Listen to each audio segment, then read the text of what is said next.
नमस्कार दोस्तों, सबसे पहले मैं चाहूँगा कि आप इन छोटे बच्चों की ये वीडियो देखें। मैम इजराइल के साथ तेज करना चाहिए, इजराइल को मारना चाहिए। उन्होंने हमारे खामनेई साहब को मारा है। अगर मैम हम बड़े होते ना, हम अभी इजराइल में जाके उसको सीने में चक्कू मार देते, चाहे कुछ भी हो जाता। 20 साल की जेल काटनी पड़ती ना, जेल काट लेते, पर इजराइल को मारते। अरे खतरनाक लोग हैं। मोदी खामनेई साहब के पास गया, उनकी हर जगह देख के कहाँ वे बेटे, कहाँ रोज अफ्तार करे, कहाँ वे नमाज पढ़े, कहाँ वे अपने घर पे सोवे। ये तो लेटेस्ट न्यूज़ है। और उसने देख के सारी इजराइल को बतला, इजराइल ने वही हमला करा ज्यादा। मोदी जी को हम क्यों रोते? नहीं रोते मोदी जी, क्यों रोते हम? खैमनेई के लिए रो रहे। मैम जब हमारे मोदी कुछ नहीं लगता तो हम उसके लिए क्यों रोते? मैं जानता हूँ खैमनेई इतनी दूर बैठे हुए वो आपके लिए। हमें हमारे रेबर थे, रेबर रहेंगे।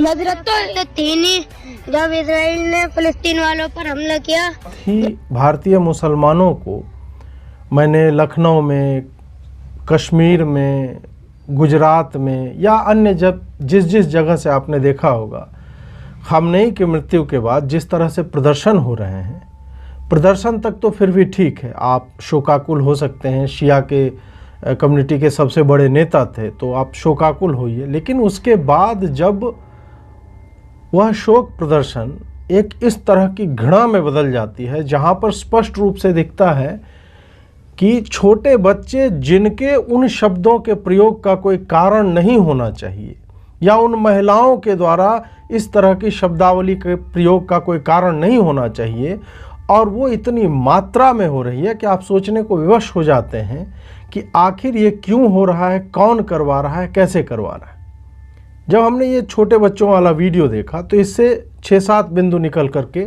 आते हैं। सबसे पहला यह है कि इन बच्चों को भेज कौन रहा है। इनको अपने आयु की वास्तविकता का पता है। 8-9 साल के बच्चे हैं। इनकी शब्दावली देखिए आप, कि ये कह रहे हैं कि 20-22 साल जेल भी हो जाए कोई बात नहीं, मर भी जाए तो कोई बात नहीं, परंतु ये जो है इस्लाम के दुश्मन हैं और उनको हम वहां जाकर के मार देंगे। ऐसे बच्चे या इस तरह से महिलाएं क्यों इस तरह की शब्दावली का प्रयोग कर पाते हैं? और सामान्यतः आप देखेंगे कि इनके पुरुष, मोस्टली आप देखो पुरुष इनके आगे नहीं आते इस तरह की बात करने में, क्योंकि पुरुषों के जेल जाने का एक भय होता है, परंतु महिलाओं और बच्चों के द्वारा इस तरह के शब्द का प्रयोग करवाना यह बताता है कि इसमें पुलिस बहुत कुछ करती नहीं है, समझा बुझा करके क्या रे चलो बच्चे हैं, छोटे बच्चे हैं। लेकिन यहाँ पे वही बच्चे नहीं हैं, ये बच्चे नहीं हैं क्योंकि इनको तैयार किया गया है। और इस एज से आप सोचिए कि तैयार किया जाता है, ये केवल और केवल अपने एजेंडा को पुश करने के लिए ये 2 लेयर पे खेलते हैं। पहला यह होता है कि चूंकि बच्चे हैं तो किसी भी प्रकार की कानूनी कार्रवाई ये सब जो है वो नहीं होगी, बहुत होगी तो भी मैक्सिमम 3 वर्ष की कैद होती है, जो कि आप जानते हैं कि ऐसे केसेज में नहीं होगी। और दूसरा यह होता है कि वो जानते हैं कि जब हम इस तरह के हेटफुल रिवेंज वाली बातें इस तरह से बच्चों से कहलवाएंगे तो पूरा का पूरा समाज जो सोशल मीडिया पे है या मीडिया पे है इसको बार बार चलाएगा। पर्पस उनका सॉल्व हो जा रहा है कि कोई लीगल रिपरकशंस नहीं, परंतु मैसेजिंग उनकी वहां तक पहुंच रही है कि हम तैयारी में बैठे हुए हैं। तो ये तो पहला बिंदु था। दूसरा बिंदु है क्लैरिटी। देखिए इनका कितने स्पष्ट है, इनका फोकस कहां पर है। ये जानते हैं कि कौन हमारा है, मोदी हमारा नहीं है, हम उसके लिए क्यों आंसू बहाएंगे। परंतु जो इनका अपना है, चाहे वो दुनिया के किसी भी कोने में है, वो उनका अपना है, तो इनको शत्रुबोध बहुत अच्छे से है। और ये तैयार किया जा रहा है कि जो भी तुम्हारे जैसा नहीं है वह तुम्हारा नहीं है, और उसको मार देना, उसके बारे में अपशब्द बोलना, उसकी बेटियों का रेप करना, लव जिहाद, फलाना ढिमका सब जायज है। और ये इस बाल्यावस्था से इनके भीतर ये पुश किया जाता है। तीसरा बिंदु है ऐसे शब्दों का प्रयोग जो आप कह लो कि एक्स्ट्रा कॉन्स्टिट्यूशनल है, मतलब संविधान के दायरे में रह करके आप इन पे डिबेट ही नहीं कर पाओगे। वो हमारे रहबर थे। ईरान का सुप्रीम लीडर भारत के मुसलमानों का रहबर कैसे हो गया। हम उससे बड़ी अर्थव्यवस्था हैं, हम उससे उन्नत राष्ट्र हैं, हमारे यहाँ समाज उससे बिल्कुल भिन्न अवस्था में चलता है। उनके द्वारा सताए हुए लोग आज भी हमारे यहाँ रह रहे हैं, दे आर थ्राइविंग हियर। तो रहबर जो है ईरान का अयतुल्ला खामेनेई कैसे हो सकता है भारत के बच्चों का। पर यह डिबेट कॉन्स्टिट्यूशनल है ही नहीं, यह डिबेट उम्मा का है और वो जानते हैं कि हम इसी तरह से इस बात को पुश कर सकते हैं। वो रहबर हैं हमारे, वो तो हमारे मालिक हैं, नेता हैं। इस तरह की शब्दावली का प्रयोग किया जाता है जिसमें आप और हम लॉजिकली डिबेट नहीं कर सकते हैं कि हमने मान लिया वो रहबर है तो है। चौथा बिंदु जो आता है वो उन महिलाओं को आपने देखा कि हम ईरानी हैं, हम हिंदुस्तान में रह रहे हैं। ये वीडियो आप देखिए। अमेरिका का साथ भारत नहीं दिया तो फिर आगे चल के अमेरिका भी भारत का साथ नहीं देगा तो फिर क्या होगा हमारे देश का। तो हम क्या करें? हमें नहीं मतलब है, हम हिंदुस्तानी हैं, हम ईरानी हैं, हम हिंदुस्तान में रह रहे हैं। यहाँ पे स्पष्ट रूप से ये महिलाओं के अपने स्टेटमेंट नहीं है, ये वास्तव में मुसलमानों के स्टेटमेंट है कि हम यहाँ रह रहे हैं और जब तक ये हमारे शासन में नहीं आ जाता तब तक हम अपने आप को यहाँ का नहीं मानते। नेशन से डिटैचमेंट है, उम्मा से अटैचमेंट है। हम ईरानी हैं। ईरानी क्यों है? क्योंकि वो इस्लामिक कंट्री है, तो वो हम ईरान को लेकर के अधिक चिंतित हैं। और हम हिंदुस्तान में रह रहे हैं, मतलब रेंट पर रह रहे हो या क्या, मतलब रहने का कोई अटैचमेंट नहीं, कोई बात नहीं, हम बस यहाँ पे तो टाइम पास के लिए है और वी आर बाइंग टाइम। और यहीं पे एक बात और मैं आपको बताना चाहूँगा कि ऐसे लोग, इस तरह के लोग बहुतायत में हैं। इस महिला को पता भी नहीं होगा कि ये एक्चुअल में क्या कह रही है, इससे ये कहलवाया जा रहा है। जो मैंने बच्चों के संदर्भ में कहा कि इस पर भी केस नहीं बनता है, इस तरह के शब्द पे वैसे भी केस नहीं बनता है, परंतु ये जो हेट इंसाइट करती हैं दूसरे तरफ के लोगों में, ये जो बार बार इसको शेयर किया जाएगा तो इनका पर्पस जो है वो सॉल्व होता है। पांचवा बिंदु है कि इनको ये सिखा कौन रहा है, ये जानकारी यहाँ तक कैसे पहुँच रही है। हमने 2020 के दंगों में देखा कि एक शब्दावली का प्रयोग होता है, दिल्ली में बैठा मुसलमान जो प्रोफेसर है वो भी वही बात बोलेगा, बिहार में बैठा मुसलमान जो कभी स्कूल नहीं गया, पंचर साटता है, थूक लगाता है, जो भी करता है वो भी एग्जैक्टली उसी तरह की बात करता है, सेम शब्दावली। कहां से ये इतनी सघन नेटवर्किंग कैसे है? इन्होंने तैयारी की है वहां तक पहुंचने के लिए। 1 मिनट में कुछ इशू होता है और 10,000 लोग सड़कों पे आ जाते हैं। 200 लोग, जयपुर में दंगा हुआ था और एक मुस्लिम कपल था, उसको पुलिस की लाठी छू गई थी, तुरंत जयपुर में मुसलमान निकल के आ गए, थाने को फूंक दिया। बाद में संभवतः वसुंधरा राजे उस वक्त सीएम थी और 4 बजे सुबह तक जो है नेगोशिएशन चल रहे थे कि हमारे बच्चों के ऊपर आप किसी भी प्रकार की कार्रवाई नहीं करो, केस वापस लिया जाएगा, और संभवतः वैसा ही हुआ। ये पावर ऑफ नेटवर्किंग है, मल्टीपल लेयर्स पे ये काम करता रहता है। जो इनके रिफाइंड लोग हैं वो रिफाइंड शब्दावली का प्रयोग करके इंडिया को कंडेम कर रहे हैं, और जो इस तरह के लोग हैं वो यही नेटवर्किंग हो गया। और मदरसे में जो चलता है, ये बच्चा कहाँ से ये जान रहा है ये बातें कि हमको यही बोलना है? उसको पता होगा कि लोग पूछने आएंगे, और पूछने आएंगे ऐसे बच्चों को पुश किया जाता है और उनको पता होता है कि तुम्हें क्या, इसको क्या आपको पता है, ये कुछ जानता भी होगा कि ये खामेनेई क्या होता है, अयतुल्ला क्या होता है, ईरान क्या है, कहाँ है, कुछ नहीं मालूम हो। मालूम हो भी तो ये कॉम्प्रिहेंड नहीं कर पाएगा, समझ नहीं पाएगा। सूचना हो सकता हो परंतु उस सूचना का करना क्या है नहीं जानता होगा। लेकिन रटी रटाई बात कि तुम्हें ये बोलना है कि हमें मोदी का क्या, मोदी रहे, हम क्यों आंसू उसके लिए बहाएंगे, वो हमारे रहबर थे। रहबर शब्द का आपको लगता है ऐसे बच्चों को अर्थ भी मालूम होता होगा? रहबर क्या होता है? ये बोला जाता है, ये समझाया जाता है कि तुम्हें कहाँ पे क्या कैसे बोलना है। अब छठा बिंदु है कि इसका परिणाम क्या होता है, रिजल्ट क्या है। जब इस तरह की बातें आप सिखाओगे तो वो इतना अधिक रेडिकलाइज हो जाता है कि आप ऐसे लोगों को डी रेडिकलाइज नहीं कर सकते, जो बचपन से कंफर्म है कि यार मर भी जाएंगे, अल्लाह की राह में मर जाएंगे, मार देंगे, किसी काफिर को मार देंगे तो उसका सवाब मिलेगा, उसका मोटिवेशन लेवल आप सोचिए। जिसको बचपन से आपने विश्वास दिला दिया कि मरना कोई बड़ी बात नहीं है। हम किसी को भी, कोई अपराधी है, किसी को भी कैसे डराते हैं, भयाक्रांत करते हैं कि तुमको हम जेल में डाल देंगे, फांसी हो जाएगी, कोड़े पड़ेंगे। क्या इनको क्या फर्क पड़ता है इससे? बचपन से जो बोलता है कि अरे हम तो पैदा ही हुए हैं अल्लाह की राह में मरने के लिए। तो जब इस तरह का इंडोक्ट्रिनेशन चल रहा है मदरसे में, तो फिर यही बच्चा छाती पे जेलेटिन स्टिक्स बांध कर क्यों नहीं फट जाएगा अल्लाह अकबर करते हुए?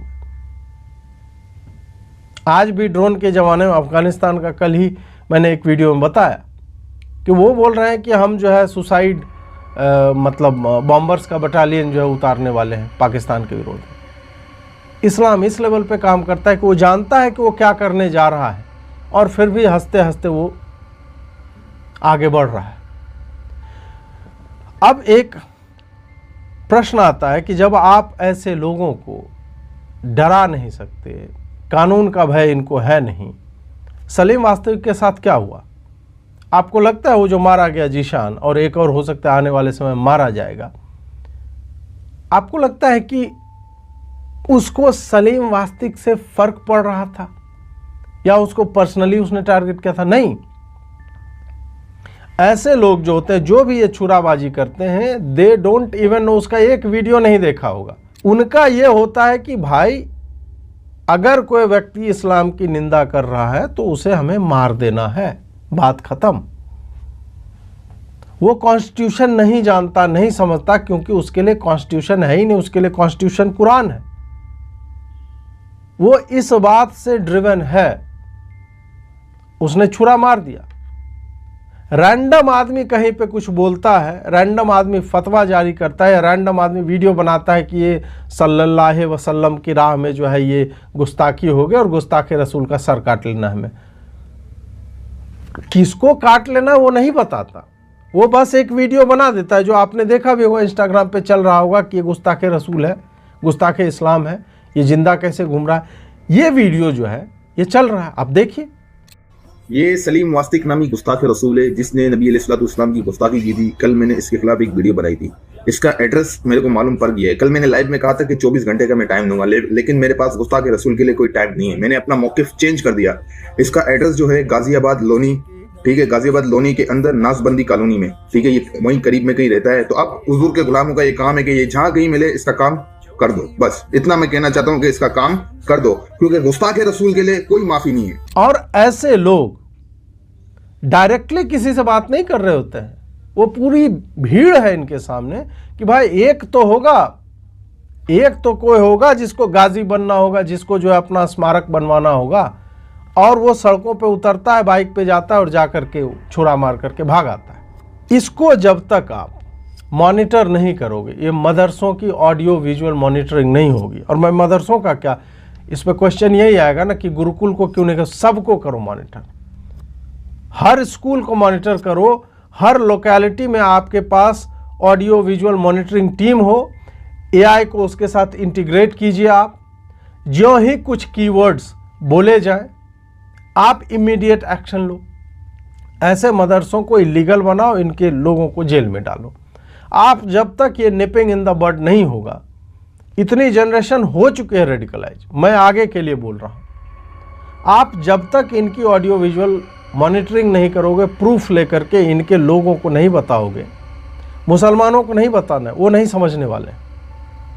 आप पुलिस को, पॉलिटिशियन को, जो भी है नीति निर्धारक हैं, उनको इस पे निर्णय लेना होगा कि हम ऑडियो विजुअल मॉनिटरिंग करें और कीवर्ड्स इंटीग्रेट करें। जो भी मतलब इंटेलिजेंस वाले इसको बेहतर तरीके से बता पाएंगे, मैं तो लेमैन की भाषा में आपको बता रहा हूँ। और सोशल मीडिया पे जो इसका डिसेमिनेशन होता है, उसमें भी अभी मैं एक ताज़ा उदाहरण देता हूं कि यह किया जा सकता है, सरकारें कर रही हैं, लेकिन मुसलमानों के हेट स्पीच के लिए, या ये जो नव अम्बेडकरवादी, नव बौद्ध है जो हिंदुओं के देवी देवताओं को गाली देते हैं, उसमें सरकार कुछ नहीं कर रही। सुप्रीम कोर्ट वाला इशू हुआ, 8वीं क्लास की पाठ्यपुस्तक का एक पन्ना 2 पैराग्राफ वायरल हुआ, वायरल कराया गया संभवतः।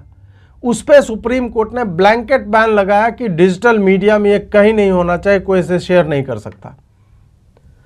मैंने एक शॉर्ट बनाया था, उसमें वो फोटो था, मैंने एक वीडियो बनाया था, उसमें वो फोटो था। सुप्रीम कोर्ट के आदेशानुसार आईएनबी मिनिस्ट्री द्वारा एक लीगल डॉक्यूमेंट मुझे भेजा गया ईमेल पे कि आप इन दोनों वीडियो का यूआरएल ये है, इसमें प्रयोग हुआ, इन दोनों को हटा लीजिए आप। मैंने नहीं हटाया। अगले दिन YouTube का फिर से मैसेज आया कि आपने नहीं हटाया, पर हमारी लीगल रिक्वायरमेंट है, हम इसको हटा रहे हैं। दोनों वीडियो उन्होंने इंडिया से हटा दिया है। मतलब ये कैसे किया? आप मास स्केल पे क्या कर रहे हो? आप आइडेंटिफायर्स डाल रहे हो उसमें। आपको AI को बस संचालित करना है कि भाई हमारे डेटाबेस में ये फोटो कहाँ कहाँ पे है, उसका URL जनरेट करो, और AI ही सबको मेल भी लिख रहा है। तो जब इस तरह की बातें हो रही हैं, खुल्लम खुल्ला इस तरह का डिसेमिनेशन चल रहा है, सरकार क्यों नहीं एक विभाग बनाती है इसके लिए, सेंटर से लेकर के स्टेट, और डिसेंट्रलाइज करके आप थाने के लेवल तक इसको करो। या फिर जो मदरसों की ऑडियो विजुअल मॉनिटर, उसको आप ओपन सोर्स कर दो कि कोई भी आदमी कहीं से भी एक्सेस कर सकता है। वो है, इतने वॉलंटियर हैं, they will take care of it.